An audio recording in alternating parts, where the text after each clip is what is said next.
आगे की बड़ी सुंदर कथा आती है। परीक्षित महाराज ने दिग्विजय की यात्रा की। कथा बहुत ध्यान से सुनना कि परीक्षित जी को श्राप कैसे मिला, 7 दिन में किस तरह से उनका मोक्ष हुआ, किसने उन्हें श्राप दिया, क्यों दिया। राजा परीक्षित सिंहासन पर विद्यमान है, कुछ बड़े हुए, दिग्विजय की यात्रा की। श्री राधा वल्लभ भगवान श्री कृष्ण की कृपा से उन्होंने 10 दिशाओं में विजय प्राप्त कर लिया। एक बार की बात है, जंगल भ्रमण करने के लिए राजा परीक्षित जा रहे थे। सैनिकों के साथ में घोड़े पर सवार होकर देखा, रास्ते में उन्हें एक गाय और एक बैल का जोड़ा दिखा, लेकिन बैल के केवल 3 पैर थे, एक पैर पर खड़ा था। असंभव, वो बैल साक्षात धर्म था और एक काला काला पुरुष गाय और बैल के जोड़े को मार रहा था। सत्य, दया, तप, दान, ये 4 चरण हैं धर्म के। लेकिन कलिकाल आते आते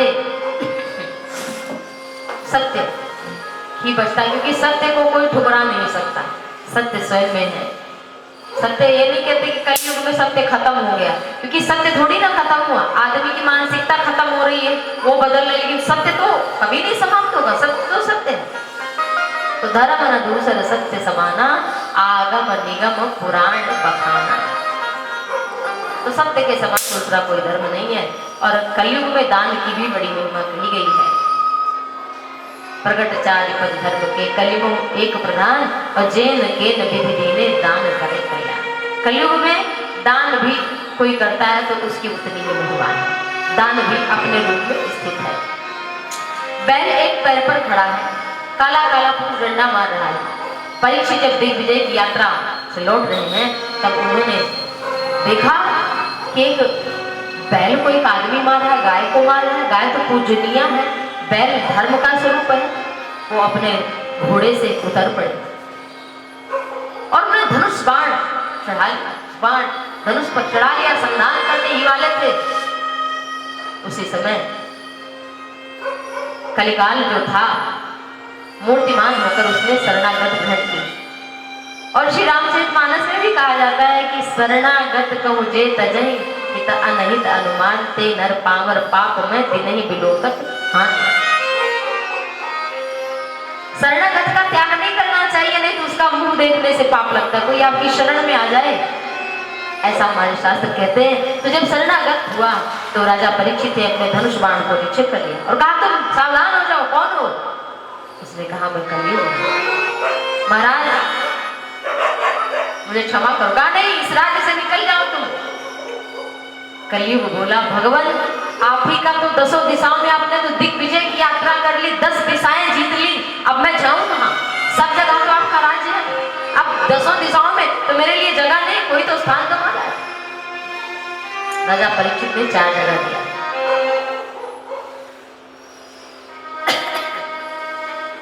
श्रीमद् भागवत में कथा आती है कि 4 स्थान में कलयुग निवास करता है। जहां पर स्त्री संग हो, परगमन स्त्री कोई करे, दूसरी की स्त्री पर कुदृष्टि डाले, ऐसे घर में चाहे कितना भी कुछ कर लो, लेकिन वहां कलिकाल का ही निवास होगा। पर स्त्री गमन करने वाले का कभी उद्धार नहीं होता, वो आतताई में उसका नाम आता है। पर स्त्री गमन सबसे बड़ा पाप बताया गया, वहां कलयुग रहता है। और जहां पर हिंसा हो, जहां पर जीवों की हत्या हो रही है, कसाई काट रहे हैं, वहां पर कलयुग है। जहां पर मदिरा पान हो रहा है, वहां पर कलयुग का निवास है। जहां पर युद्ध क्रीड़ा खेली जा रही, वहां पर कलयुग का निवास है। 4 घर 4 महल बना करके परीक्षित ने कहा, इन 4 जगह पर जाओ। कलयुग में बहुत स्थान ऐसे हैं, वहां कलयुग रहो तुम बढ़िया से। कहने वाला एक कोई और दे दो, एक जगह में और रहना चाहता हूं। ये तो सब बुरी चीजें हैं। अगर कोई देख ले पर स्त्री गमन, तो उसकी क्या इज्जत होती है? अगर कोई देख ले हिंसा कर रहा है, ये किसी को काट रहा है, तो उसके लिए किसको दया भाव आएगी? कोई शराबी को देख ले शराब पी रहा है तो कौन कहेगा बढ़िया आदमी है? कोई जुआ खेले तो कौन कहेगा बढ़िया आदमी है? ये तो महाराज निंदनीय है। कोई एक अच्छा साफ सुथरी जगह भी दे दो उनको बढ़िया, कहा कि तुम स्वर्ण में निवास करो, सोने में। कलयुग को बोला सोने में निवास करो। अच्छा, जब सोने में निवास करने के लिए कहा, क्योंकि स्वर्ण में भगवान का भी निवास है, धातु नाम अस्मि कांचनम। भगवान श्री कृष्ण ने गीता में अर्जुन से कहा कि मैं धातुओं में सोना हूं, लेकिन कौन सा सोना है?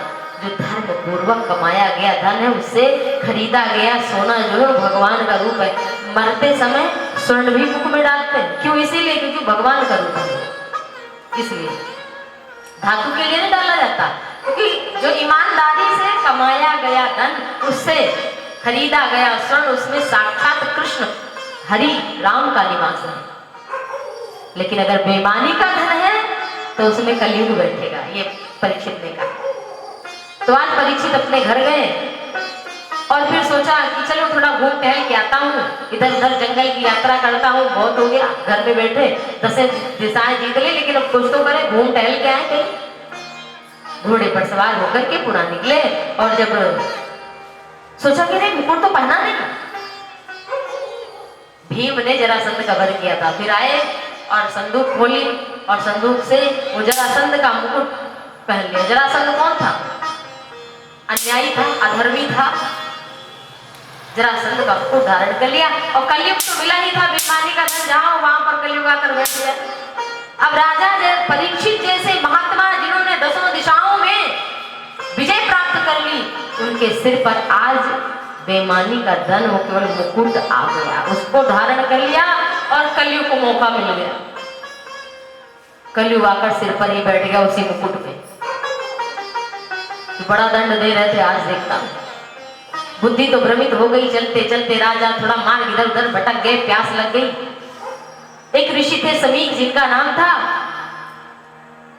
और वहां बड़ी प्यास लगी है तो बोले कि मैं परीक्षित, राजा परीक्षित। उन्होंने सुना नहीं महर्षि समीक ऋषि ने, क्योंकि वो ध्यान में बैठे थे, उन्हें संसार का कोई बोध ही नहीं था, ज्ञान ही नहीं था, कोई ज्ञान नहीं था। जब नहीं बोले तो सोचा कि इनकी परीक्षा कैसे ली जाए। परीक्षित ने सोचा कि ये महात्मा सचमुच है या झूठे, इनकी परीक्षा कैसे ली जाए।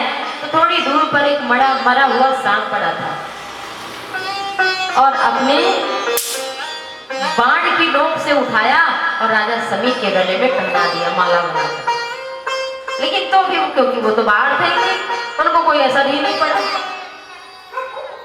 कि हमारे गले में क्या आया।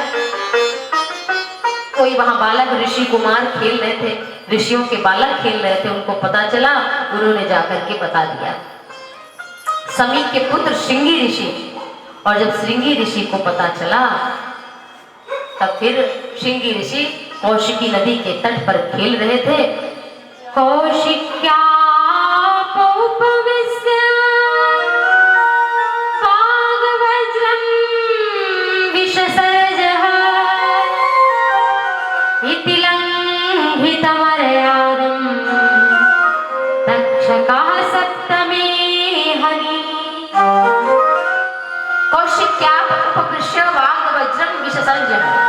कौशिकी नदी का जल लिया और महाराज वहीं से जल लेकर के बस अभिमंत्रित किया और वहीं से राजा पर छिड़क दिया कि जिसने मेरे पिता को मरा हुआ सर्प पहनाया है वो तो मरा है, लेकिन मैं उसे श्राप देता हूं कि आज के 7वें दिन उसे तक्षक नाग डस लेगा।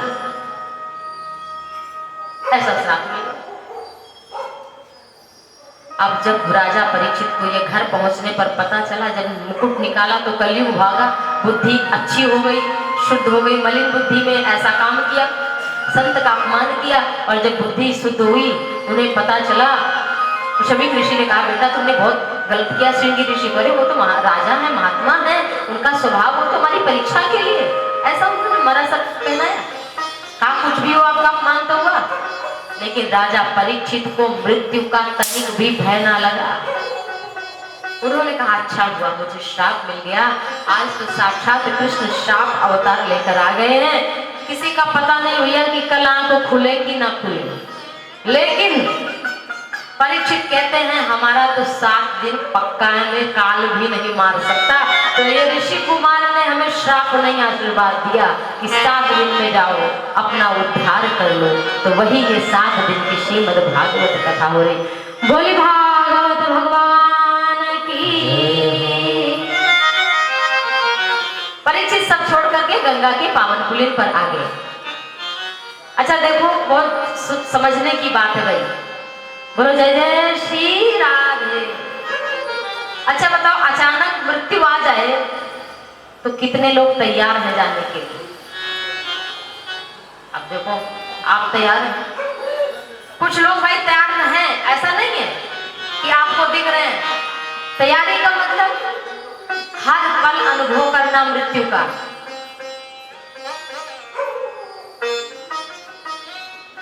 मृत्यु का और भगवान का सुमिरन हमेशा करना चाहिए, तो व्यक्ति तैयार रहेगा। अचानक पता भी चल रहा है, क्योंकि हर पल सोच रहा है मृत्यु पता नहीं कब आ जाए, क्या पता क्या पता। परंतु जो नहीं तैयार अचानक वो तो बड़ा घबराएगा। और मृत्यु आएगी जरूर, और कुछ हो ना हो अनिश्चित है, लेकिन मृत्यु होगी ये निश्चित है। इसमें कोई मतलब उलटफेर हो ही नहीं सकता। आप हो सकता है कोई काम कर रहे हो सफल हो जाए, ना हो कुछ पता नहीं है, या और जो भी है चीजें, लेकिन मृत्यु होगी। वो लोग कहते हैं आप हमें प्राणों से प्यारे, लेकिन ये बात क्या सही कहते हैं? प्राण बेचारा बड़ी दया करके बैठा रहता है, नहीं तो कहीं कि भैया तुम्हें प्राणों से यही प्यार है, दिन एक साथ में हम जा रहे हैं। लोगों को ये पता चल रहा है कि भैया कहने से प्राण निकल जाएंगे। अक्सर लोग कहते हैं आप हमारे प्राण प्यारे हैं, भैया हम तुम्हें प्राणों से ज्यादा प्रेम करते हैं। ये सब झूठी कहावतें मात्र है सत्य नहीं। एक सांप आ जाए तो आदमी पहले अपने प्राण प्यारे को नहीं कहेगा तुम भागो, पहले खुद ही भागेगा। वो हटो तो देखो सांप आ गया। इसलिए सबको अपना प्राण प्यारा है, दूसरे का नहीं। दूसरा को इतना कोई नहीं प्रेम करता। बोलो जय जय श्री राधे।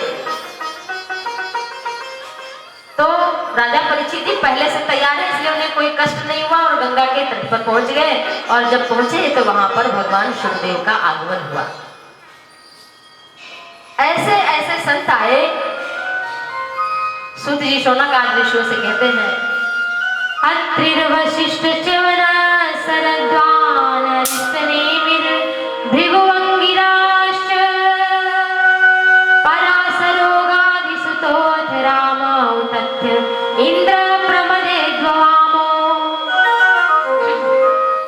ऐसे ऐसे ऋषि आए, अत्रि वशिष्ठ च्यवन सरद्वान, ये सभी आ गए गंगा के तट पर। और जब सभी आ गए गंगा के तट पर, राजा परीक्षित विराजमान हैं। अब राजर्षि हो गए, वो सब कुछ त्याग दिया उन्होंने और अपने पुत्र को जन्मेजय को राजगद्दी पर बैठा कर आए। जन्मेजय को बैठा दिया और स्वयं गंगा के तट पर आए और भगवान सुखदेव पधारे हैं। और राजा परीक्षित ने आसन दिया और किसी को प्रणाम इत्यादि कुछ नहीं, लेकिन परीक्षित ने अपने सदगुरु भगवान को प्रणाम किया। आइए हम भी 2 पंक्तियों से सदगुरु भगवान को प्रणाम कर लेते हैं। बोले श्री भागवत भगवान